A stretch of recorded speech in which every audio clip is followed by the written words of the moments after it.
সাবেক প্রধানমন্ত্রী জননেত্রী শেখ হাসিনাকে সসম্মানে বাংলাদেশে ফিরে এনে তাকে আবার পুনরায় বাংলাদেশের প্রধানমন্ত্রী নির্বাচিত করা হোক। বঙ্গবন্ধু শেখ মুজিবুর রহমান তার ভাস্কর্যের উপর অবমাননা আর সহ্য করার মতো নয়।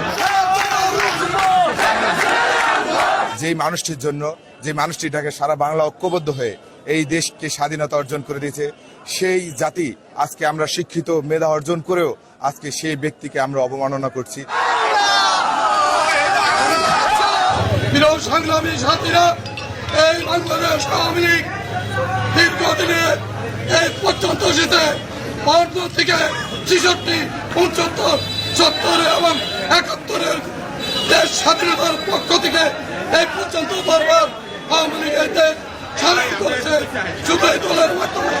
তাই আমি বলতে চাই, আমাদের দলের স্থপতি বঙ্গবন্ধু শেখ মুজিবুর রহমান তার ভাস্কর্যের উপর অবমাননা আর সহ্য করার মতো নয়।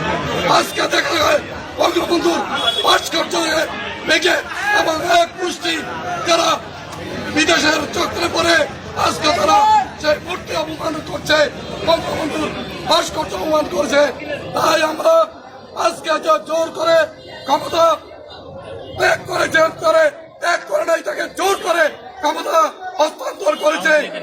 এই কলমে আওয়ামী লীগের নেতা কর্মী তারা সবাই আছেন, তাদের সাথে আমাদের যোগাযোগ হচ্ছে। আমাদের আগামী দিনে আন্দোলন হবে।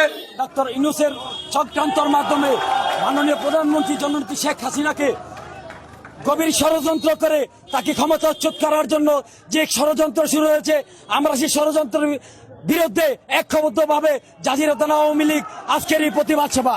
আমরা চাই মাননীয় সাবেক প্রধানমন্ত্রী জননেত্রী শেখ হাসিনাকে সসম্মানে বাংলাদেশে ফিরে এনে তাকে আবার পুনরায় বাংলাদেশের প্রধানমন্ত্রী নির্বাচিত করা হোক।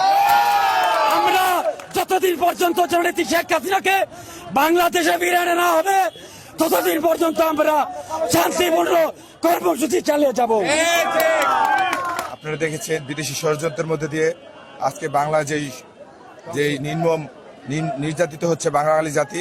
আমার সবচেয়ে বড় কষ্টের বিষয় হচ্ছে যেই মানুষটির জন্য যে মানুষটিটাকে সারা বাংলা ঐক্যবদ্ধ হয়ে এই দেশকে স্বাধীনতা অর্জন করে দিয়েছে, সেই জাতি আজকে আমরা শিক্ষিত মেধা অর্জন করেও আজকে সেই ব্যক্তিকে আমরা অবমাননা করছি, সেই ব্যক্তিকে সম্মান দিতে পারছি না।